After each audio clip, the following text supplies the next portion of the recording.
مین کډوال. اوومه برخه. غالب د پیغام له لوستلو وروسته د ګلابو نمبر بلاک کړ او شوکت ته یې زنګ وهي. ټولې خبرې یې ورته وکړې. شوکت وویل: یاره ته څومره ډارن یې، مینه به داسې وي؟ خبره د وېرېدو نه ده. زه خو هلک یم، خو هسې نه زما د مینې په خاطر هغې نجلۍ پوهنتون کې بدنامه سي. ته هم ښه وایې، خو خیر سبا به خبرې وکړو. موبایل یې بند کړ. غالب پرېوت، خوب غلبه پرې وکړه، ویده سو. راویښ سو، خونه کې تیاره خوره وه. موبایل ته یې لاس کړ.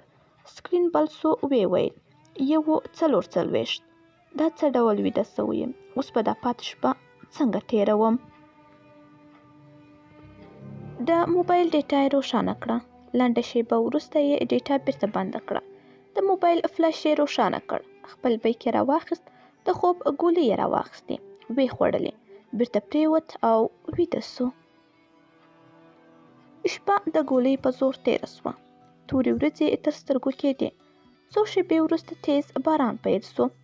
غالب د باران شرنګهار اړ کړ، سترګې خلاصې کړې. راویښ سو، ژر یې د موبایل ساعت ته وکتل. په منډه یې ځان تیار کړ. له خونې د باندې ووت. کوچنی ورور یې په پبجي بوخت و. غالب وویل: غټ سر یې، کور کې څوک نسته، نه نیمې بجې شوې. دې کفر کېدو که رویش کړی دی وای. ورور یې غږ ونه اورېدی. غالب د باندې ووتی. د کور انګړ کې موټر ولاړ و. بیرته دننه سو. په لوړ اواز یې وویل: د لالا موټر ولې په کور کې دی؟ پرون یې کوم ملګري سره و. سهار یې کور ته راوست او چیغې مه وهه، کوڼ نه یم. غالب له ځانه سره وویل: ناوخته هم ده، لالا خو هسې نسته، موټر به بوزم. د موټر کیلۍ یې راواخیستې. ورور یې په پبجي بوخت و او غالب موټر وباسی. د پوهنتون په لور روان سو. پوهنتون ته ورسېدی. موټر یې پارکینګ کې ودرولو. د پوهنځي خواته روان و. 3 ځوانان یې مخې ته راغلل. ویې ویل: وبخښه، یو ځل راسه، لږ کار در سره لرو. غالب بې له څه ویلو ورغی. ویې ویل: څه خبره ده؟ یو ځوان وویل: د کومې نجلۍ خوبونه چې وینې او ځوروي یې زموږ د تره لور ده. که بل ځل مو ورسره ولیدې بیا له ځانه ګیله وکړه. غالب وویل: هه ګواښ دی، هر څه چې فکر کوې هماغه. ځئ که مې مینه کړې نو د چا له پلاره هم نه ډارېږم.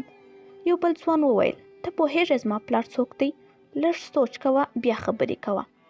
غالب روان سو. ویې ویل: تاسو مالدار خلک خپل پلرونه نه پیژنئ، تل همدا وایي. پوهېږې پلار مې څوک دی؟ پوهېږې پلار مې څوک دی؟ همداسې روان سو. شیبه وروسته د پوهنځي تعمیر ته دننه سو.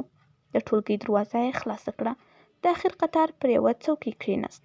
ناوخته رسېدلی و. لومړی ساعت خلاص سو.